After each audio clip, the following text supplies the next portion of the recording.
Hoy un podcast, yo diría que incluso necesario. Muchos de vosotros me lo habéis pedido bastante. Podcast con temática en salud. Hoy en salud gastrointestinal tengo la doctora Ana Porras. Doctora Ana, ¿qué tal? Hola, buen día. Pues muy bien, muy contenta de estar aquí.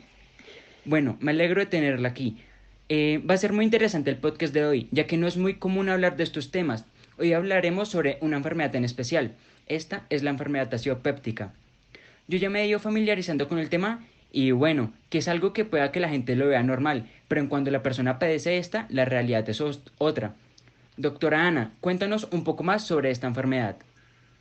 Bueno, la enfermedad ácido péptica es algo muy comúnmente y la padecemos todos en algún momento de nuestra vida. Y es común ver a personas que incluso la padecen con mucho más frecuencia o más duración. Englobándolo de esta manera, algunos padecimientos como la gastritis, la duodenitis o incluso se puede llegar a englobar en esta enfermedad el reflujo gastroesofágico. O sea, ¿quieres decir que la enfermedad aciopéptica y la del reflujo es la misma? No, ambas enfermedades están relacionadas de cerca, pero los términos no significan lo mismo. Por una parte, pues vamos a encontrar el reflujo gastroesofágico, que es el flujo del ácido estomacal que retrocede del tubo que conecta a la garganta con el estómago. Este tubo pues es el esófago. Durante un episodio de reflujo, el ácido quizás sientas más sensación o ardor en el pecho o acidez estomacal. Y por otro lado, la enfermedad acidopéptica es un desbalance en la producción excesiva de ácido o en la disminución de la barrera defensiva de la mucosa. Ah, que es este típico ardor que sentimos como en la boca del estómago. Eso también te iba a preguntar. Tú como doctora, los pacientes que revisas o que atiendes, ¿por qué llegan a tu consultorio? ¿Con qué síntomas se presentan? Generalmente son sensación de ardor atrás del esternón o en la parte ya sea alta del abdomen o baja del pecho. También presentan regurgitación, una sensación de que la comida se nos va a regresar o incluso ardor en la garganta, una sensación muy desagradable en las mañanas. Podemos decir que la enfermedad acidopéptica es un síndrome, es decir, que se va a presentar como un conjunto de síntomas que desafortunadamente no definen nada como tal a la enfermedad, sino que dan una pauta a estudiar al paciente y entonces se trata de identificar cuál es el origen de estas molestias que está presentando el paciente. Uf. Y los pacientes, me imagino yo, que irán por los mismos síntomas, ¿no? Aunque puedan que unos tengan un grado de dificultad mayor. ¿Tú cuántos pacientes atiendes diariamente? Aproximadamente, pues como gastroenteróloga estoy atendiendo unas 36 personas al día. Y respecto a la otra pregunta que me estás diciendo, pues tienes toda la razón. Hay pacientes que llegan con unos síntomas más graves y su enfermedad se encuentra mucho más avanzada. Se me acaba de ocurrir una duda. ¿Los pacientes, siempre que llegan a tu consultorio con estos síntomas, los diagnosticas de una vez con la enfermedad? No necesariamente. Hay que hacer una historia clínica completa tratando de identificar cada uno de los síntomas de una forma individual y después tratando de integrar todo lo que el paciente está teniendo de una manera que se tenga como tal una muy buena revisión de cada uno de los síntomas. La historia clínica arranca desde la dieta. Entonces también preguntamos al paciente si tiene hábitos de fumar, de consumir alcohol, de ingesta de irritantes o de uso de condimentos o de cosas muy comunes en su vida diaria. Ya continuamente de eso se manda a que se realicen una serie de estudios, pues pueden ser rayos X, una endoscopia, que lo que va a hacernos es un ensayo mucho más complejo, e incluso un ultrasonido, porque hay veces que el padecimiento de vesículas se confunde con una enfermedad acidopéptica. Esos factores que mencionas sobre que si fuma, si bebe alcohol, ¿tiene que ver por la aparición de esta enfermedad? De cierta forma, sí, estos factores que mencioné previamente se les va a conocer como factores de riesgo, por lo tanto, pues van a ser factores que si el paciente los presenta, tiene una muy alta probabilidad de que presente la enfermedad. ¿Qué otros factores de riesgo existen? Además del consumo de alcohol, de cigarrillo, también tenemos un factor de riesgo muy importante que es la edad. La edad nos va a influir demasiado, sobre todo cuando el paciente va a presentar más de 65 años. Esto se da porque el estómago, que es como tal el punto principal de esta enfermedad, tiene mayor riesgo a lesionarse porque no generan la suficiente mucosa para proteger las paredes del estómago.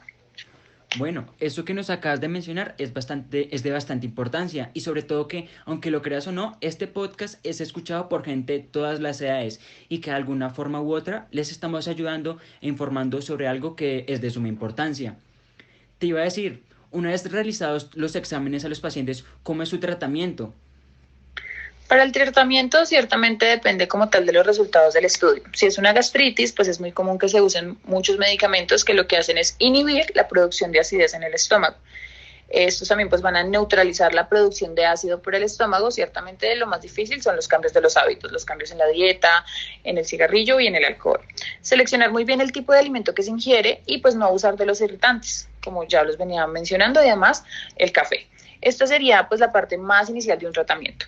Generalmente se agrega un inhibidor de bomba de protones, que es un medicamento muy potente que baja en forma muy importante la acidez del estómago. Entonces también tenemos un antiácido, que son los de primera línea, por lo tanto los más elementales, que neutralizan el exceso de alcalinidad en las paredes del estómago. Y pues, como ya te mencioné, son aspectos que curiosamente el más sencillo son los medicamentos.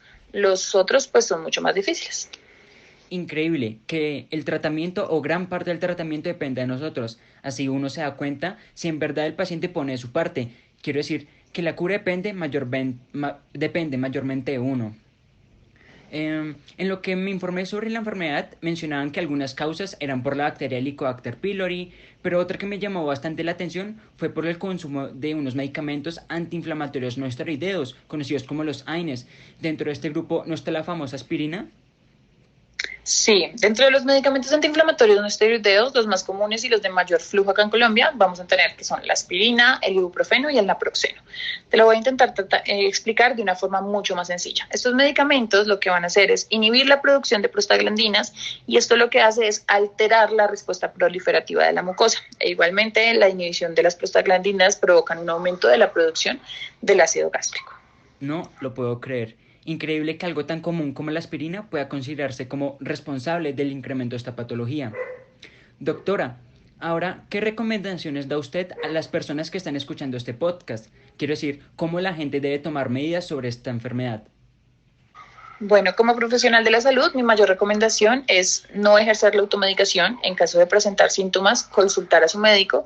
Además de eso, responder todas las dudas que éste tenga para poder tener una correcta historia clínica. Por lo tanto, qué medicamentos está tomando usted, qué síntomas ha venido presentando, incluso no solamente relacionado con los medicamentos AINES, sino con otros medicamentos, debido a que los AINES en interacción con otros medicamentos pues pueden llegar a generar la enfermedad. Por lo tanto, es brindar una información veraz de lo que se le está pues cuestionando en ese momento, y si ya estamos en un punto en el que presentamos la enfermedad, acogerse al tratamiento médico, seguir al pie de la letra todas las indicaciones pues dadas por el profesional.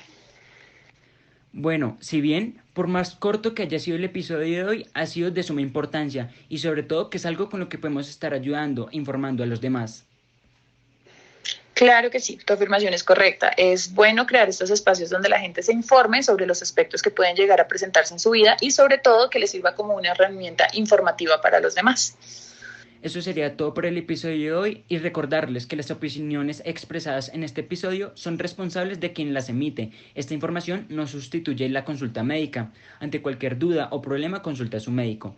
Gracias una vez más por escucharnos y nos vemos en otro episodio sobre salud. Y muchas gracias a la doctora Ana.